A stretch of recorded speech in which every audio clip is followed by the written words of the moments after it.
First of all, I would say that Mark G with a C inspired this update with his video showing all relapse 2020 represses of death. I'm sure you already are subscribed to his channel. If not, pause this video and go to his channel because he has awesome stuff. But anyway, I showed my version of Scream Bloody Gore in my top 10 death metal records of all time. And I have the 2016 repress. Insert. Looks like this.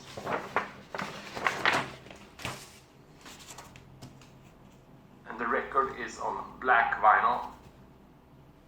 I also picked up Leprosy a couple of years ago, and I think this is a 2014 repress.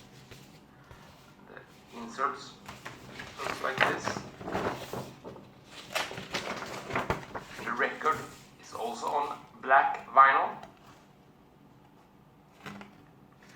And these were the only two I had, but I went to my local record store after watching Mark's video, and lo and behold, they actually had the flywheel colored 2020 repress of Spiritual Healing, the same version that Mark showed. And, here you can see the record and the insert. All three very similar, but they are different represses. But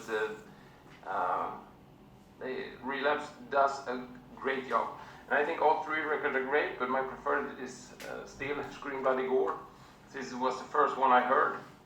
Leaving Death, we have a new album from 2020 called Funeral Rites by the American band or project Grave Worm. It was released back in January by the band's own label, Funeral Empire Records. And I stumbled across the band while browsing Bandcamp back in April and bought a CD.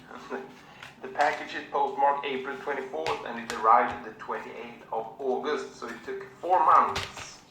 But it was in perfect condition, but I broke the jewel case about 30 seconds after I opened the package. Graver seems to be a one-man project most of the time, with Funeral Grave doing everything except drums. And if I counted right, this is the band's 16th full length since their debut that was released 20 years ago, so it's one of the more active projects around. And Funeral Rite contains 10 tracks and has a runtime of around 35 minutes. The music can be described as doomy, heavy metal, black metal, proto-black metal, with an exquisite, heavy and churning guitar tone. It's very solid drumming, and the vocals are kind of black metal vocals, and it's pretty slow or mid-paced all the time, and there are no real stand-up tracks. It's just a solid release with heavy riffing and great riffing all the way through. And when I ordered it, I also got some stickers. But I also got their 14th full length called The Shadowlands as a bonus, which was very, very nice of Funeral Grave. And The Shadowlands was released in 2017 and contains 11 tracks and is around 37 minutes. And there is not much difference between the two releases, but Funeral Rites has a much crunchier guitar sound, so I prefer that one. So it's very good, very heavy and good stuff.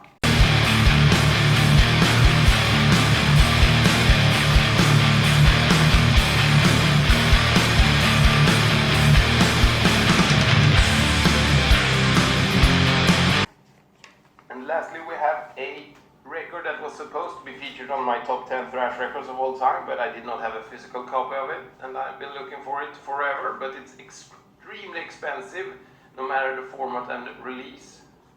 But on Discogs I found an original tape from '87 for a decent price, so now I have a physical copy of The Ultraviolence by Death Angel.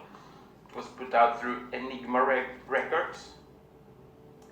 And this is absolutely fantastic. The riffs, the drumming, the vocals, the songwriting, everything is just perfect. And I especially like the vocal performance when he shouts extremely high pitched.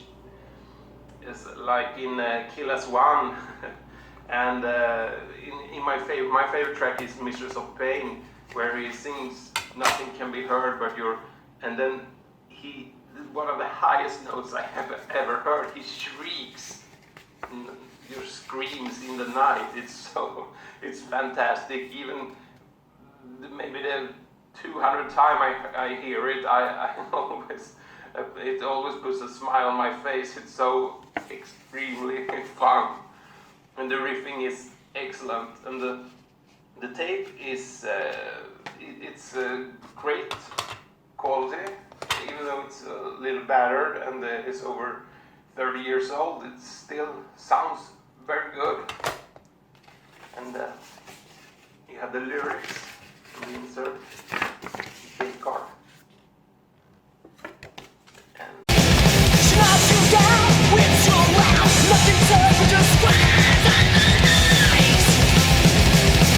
That was it for today's video. Thank you for watching.